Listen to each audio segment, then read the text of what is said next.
Bro daddy സിനിമയുടെ assistant director Mansoor റഷീദിനെതിരെയാണ് പരാതി. Junior ആർട്ടിസ്റ്റിന്റേതാണ് പരാതി.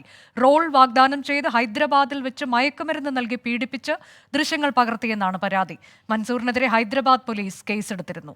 അജീഷ് ജയകുമാർ വിവരങ്ങളുമായി. അജീഷ്, ഇപ്പോൾ ബ്രോ ഡാഡിയിലെ അണിയറ പ്രവർത്തകർ, ഇത് എനിക്ക് തോന്നുന്നു രണ്ടാമത്തെ ആൾക്കെതിരെയാണ്. നേരത്തെ ഒരു പ്രൊഡക്ഷൻ കൺട്രോളർക്കെതിരെ പരാതിയുണ്ട്. കൂടാതെ ഇപ്പോൾ അടുത്ത പരാതി. എന്താണ് ഈ പരാതി?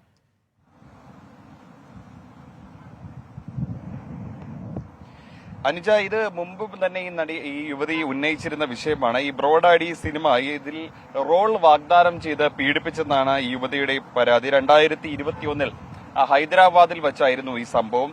ഹൈദരാബാദിൽ വിളിച്ചു വരുത്തിയ ശേഷം മയക്കുമരുന്ന് നൽകി ബോധം കെടുത്തിയ ശേഷം പീഡിപ്പിച്ചെന്നാണ് ആരോപിക്കുന്നത്. അതിനുശേഷം ഈ യുവതിയുടെ ദൃശ്യങ്ങൾ മൊബൈലിൽ പകർത്തി ഇത് കാണിച്ചും 6.5 ലക്ഷം രൂപ തട്ടിയെടുത്തെന്നും പരാതിപ്പെടുന്നുണ്ട്. ജൂനിയർ ആർട്ടിസ്റ്റാണ് ഈ പ്രത്യേക അന്വേഷണ സംഘത്തെ ഈ പരാതിയുമായി സമീപിച്ചിരിക്കുന്നത്. കൊല്ലം ഓച്ചിറ സ്വദേശിയായ മൻസൂറിനെതിരെയാണ് ഈ ആരോപണം.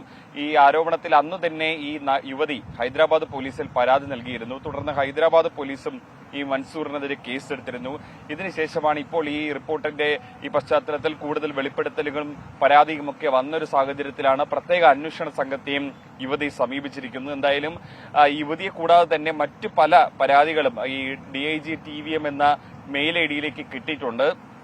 അത് സിനിമാ മേഖലയ്ക്ക് അകത്ത് നിന്ന് മാത്രമല്ല പുറത്തു നിന്നുള്ള പരാതികളും കിട്ടുന്നുണ്ട്. ഏതാണ്ട് 20-ലധികം പരാതികളാണ് കഴിഞ്ഞ 2 ദിവസത്തിനുള്ളിൽ തന്നെ ഈ അന്വേഷണ സംഘത്തിന് ലഭിച്ചത്. ഇത് പല പരാതികളും പുറത്തുള്ള സ്ത്രീ പീഡനം അടക്കമുള്ള വിഷയങ്ങളുണ്ട്. അപ്പോൾ ഇതൊക്കെ വിശദമായി പരിശോധിച്ച ശേഷം ഈ പരാതികളിലെ വിശ്വാസ്യത പരിശോധിച്ച ശേഷം നടപടിയെടുക്കാനാണ് അന്വേഷണ സംഘം നിലവിൽ തീരുമാനിച്ചിട്ടുള്ളത്. എന്തായാലും ഈ പൃഥ്വിരാജിന്റെ സിനിമയായ ബ്രോ ഡാഡി ഈ സിനിമയിൽ അഭിനയിക്കാൻ അവസരം വാഗ്ദാനം ചെയ്താണ് യുവതിയെ പീഡിപ്പിച്ചെന്നാണ് നിലവിൽ ആരോപിക്കുന്നത്. നേരത്തെ ഈ ആരോപണം ഈ യുവതി പുറത്തുവിട്ടിരുന്നു, അതായത് സോഷ്യൽ മീഡിയയിലടക്കം പങ്കുവച്ചിരുന്നു. ഇതിനുശേഷം പരാതിയുമായി പ്രത്യേക അന്വേഷണ സംഘത്തെ സമീപിക്കുന്നത് ഇപ്പോഴാണ്. ഈ പരാതിയും ഇമെയിൽ മുഖേനയാണ് അന്വേഷണ സംഘത്തിന് അയച്ചിട്ടുള്ളത്.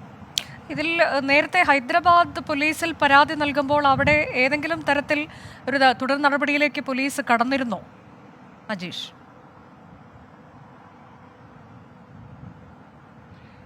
അനുജ, അതിനെക്കുറിച്ചിട്ടുള്ള കൂടുതൽ വിവരങ്ങൾ നമുക്ക് ലഭിക്കേണ്ടതുണ്ട്, അതിന് എടുക്കേണ്ടതുണ്ട്. ഈ യുവതിയുമായി സംസാരിച്ച ശേഷം മാത്രമായിരിക്കും. ഈ ഹൈദരാബാദ് പോലീസ് കേസെടുത്തു എന്നുള്ള വിവരം മാത്രമാണ് നമുക്ക് നിലവിൽ ലഭിച്ചിട്ടുള്ളത്. ഈ ഓച്ചിറ സ്വദേശിയായ മൻസൂറിനെതിരെയാണ് അന്ന് കേസെടുത്തത്. ഈ പെൺകുട്ടി ആദ്യ സംഭവം നടന്നത് ഹൈദരാബാദിൽ വെച്ചായതുകൊണ്ട് ആദ്യം പരാതി നൽകിയത് അവിടുത്തെ പോലീസിനായിരുന്നു. ഇതിനെ തുടർന്ന് അവിടുത്തെ പോലീസ് മൻസൂറിനെതിരെ കേസെടുത്തിരുന്നു. പക്ഷേ തുടർ നടപടികൾ എന്താണെന്ന് നമുക്കറിയില്ല. പോലീസ് അറസ്റ്റ് അടക്കമുള്ള കാര്യങ്ങൾ ചെയ്തു എന്നറിയില്ല, അതിനി പരിശോധിക്കേണ്ടതുണ്ട്. അതിനുശേഷം മാത്രമേ നമുക്കത് പ്രേക്ഷകർക്ക് മുന്നിൽ നൽകാനാവൂ. എന്തായാലും നിലവിൽ ഈ പെൺകുട്ടി ആരോപിക്കുന്നത് ഗുരുതരമായ ആരോപണമാണ്. ഈ അസിസ്റ്റന്റ് ഡയറക്ടർ മൻസൂർ ഈ സിനിമയിൽ അവസരം വാഗ്ദാനം ചെയ്ത് പീഡിപ്പിച്ചു. അത് ഹോട്ടൽ മുറിയിൽ വെച്ച് മയക്കുമരുന്ന് നൽകി. അതിനുശേഷം നഗ്ന ചിത്രങ്ങൾ മൊബൈലിൽ പകർത്തി 6.5 ലക്ഷം രൂപ തട്ടിയെടുത്തതായും ആരോപിക്കുന്നുണ്ട്. അതാണിപ്പോൾ ജൂനിയർ ആർട്ടിസ്റ്റിന്റെ ഭാഗത്തുനിന്നൊരു പീഡന പരാതി വരുന്നത്. ബ്രോ ഡാഡിയുടെ അസിസ്റ്റന്റ് ഡയറക്ടർക്കെതിരെയാണ്. നേരത്തെ തന്നെ ലൈംഗികമായി പീഡിപ്പിച്ചിട്ടുണ്ട് എന്ന പരാതി ഹൈദരാബാദ് പോലീസിൽ നൽകിയതാണ്.